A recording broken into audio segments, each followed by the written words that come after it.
हा जग एक वीर रघुराया,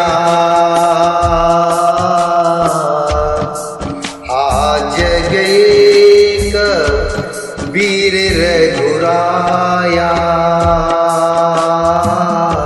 के अपराध बिसारे उदाया, के अपराध बिसारे उदाया। आरती हरन शरण सुखदायक,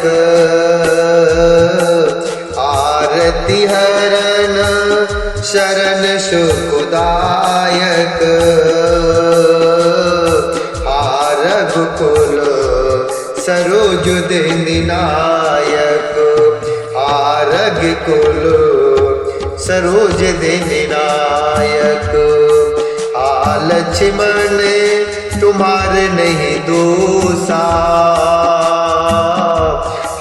लक्ष्मण तुम्हारे नहीं दोषा, सो फल पायऊ कीन्हु रोषा, सो फल पायऊ कीन्हु रोषा। विविधि विलापो करत वैदेही, विविधि विलापो करत वैदेही, दूर कृपा प्रभु दूर सने, दूर कृपा प्रभु दूर सने। सीता जी विलाप कर रही थी, हाँ जगत के अद्वितीय वीर श्री रघुनाथ जी, आपने किस अपराध से मुझ पर दया बढ़ा दी। हे दुखों के हरने वाले, हे शरणागत को सुख देने वाले, हा रघुकुल रूपी कमल के शूर, हा लक्ष्मण तुम्हारा दोष नहीं है, मैंने क्रोध किया उसका फल पाया। श्री जानकी जी बहुत प्रकार से विलाप कर रही है, हाय प्रभु की कृपा तो बहुत है, परंतु वे स्नेही प्रभु बहुत दूर रह गए हैं। विपत्ति मोरी को प्रभु ही सुनावा, पुरोड़ा सुचहरा सब खावा। विपत्ति मोरी को प्रभु ही सुनावा, पुरोड़ा सुचहरा सब खावा। सीता के विलाप सुनि भारी, भय चराचर जीव दुखारी। गीधराज सुन आरती बानी, रघुकुल तिलक नार पहचानी। गीधराज सुन आरती बानी, रघुकुल तिलक नार पहचानी। अधम निशाचर लीन ही जाई, जिम मलेच्छो बस कपिला गाई। जिम मलेच्छ बस कपिला गाई। प्रभु को मेरी यह विपत्ति कौन सुनाई, यज्ञ के अन्न को गदहा खाना चाहता है। सीता जी का भारी विलाप सुनकर जड़ चेतन सभी जीव दुखी हो गए। गिरधराज जटायु ने सीता जी की दुख भरी वाणी सुनकर पहचान लिया कि ये श्री रघुकुल तिलक श्री रामचंद्र जी की पत्नी है। उसने देखा कि नीच राक्षस को बुरी तरह लिए जा रहा है, जैसे कपिला गाय म्लेच्छ के पाले पड़ गई हो। सीते पुत्री करस जनि त्रासा, करिहु जातु धानि करि नासा। धावा क्रोधवंति खग कैसे, छोटे पबे पर्वत कहु जैसे। धावा क्रोधवंति खग कैसे, छोटे पबे पर्वत कहु जैसे।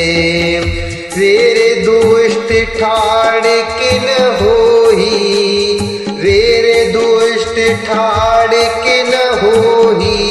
निर्भय चले न जाने मोही, आवत देख कृतांत समाना, फिर दशकंधर करे अनुमाना। आवत देख कृतांत समाना, फिर दशकंधर करे अनुमाना। वह बोला, हे सीते पुत्री, भय मत कर, मैं इस राक्षस का नाश करूंगा, इसका वध कर दूंगा।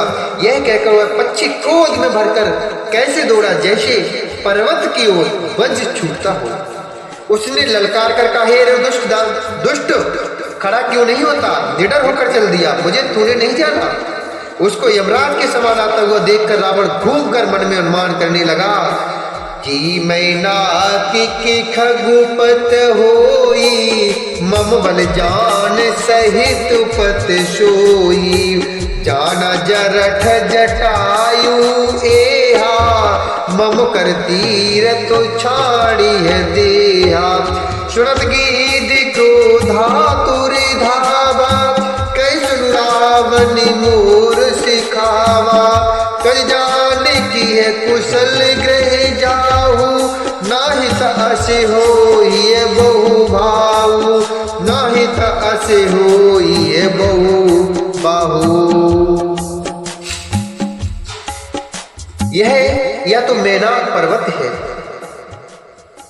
या पक्षियों का स्वामी गरुड़, पर वह गरुड़ तो अपने स्वामी विष्णु सहित मेरे बल को जानता है। कुछ पास आने पर रावण ने उसे पहचान लिया और बोला, यह तो बूढ़ा जटायु है, यह मेरे हाथ रूपी तीर्थ में शरीर छोड़ेगा। यह सुनते ही गीत क्रोध में भरकर बड़े वेग से दौड़ा और बोला, रावण, मेरी सिखावट सुन, जानकी जी को छोड़कर कुशल पूर्वक अपने घर चला जा। तज जानकी है कुशल ग्रह जाहू, नहीं तस हो ही बहु बाहू। नहीं तो बहुत भुजाओं वाले ऐसा होगा कि राम रोष पावक अति घोरा, होई सकल सुलभो कुल तोरा। उतर गुण देत दसानन जोधा, तबै गीध धावा करि क्रोधा, तबै गीध धावा करि क्रोधा। श्री राम जी के क्रोध रूपी अत्यंत भयानक अग्नि में तेरा सारा वंश पतिंगा होकर भस्म हो जाएगा। योद्धा रावण कुछ उत्तर नहीं देता, तब गीध क्रोध करके दौड़ा। धर कच बेरत कीनु मही गिरा, सीत राख गीध पुण्य पेरा। चोचन मारु विदारश देही, दंड एक भई मुरुछाते। तब शक्रोध निश्चर खिसियाना, काटिस परम कराल कृपाना। काटिस पंखी पराख गुधरनी, शो मेरे राम कर अद्भुत करनी। काटिस पंखी पराख गुधरनी, शो मेरी राम कर अद्भुत करनी। उसने रावण के बाण पकड़कर उसे रथ के नीचे उतार लिया। रावण पृथ्वी पर गिर पड़ा। गीध सीता जी को एक और बैठा कर फिर लौटा और चोंच से मार मार कर रावण के शरीर को विदीर्ण कर डाला।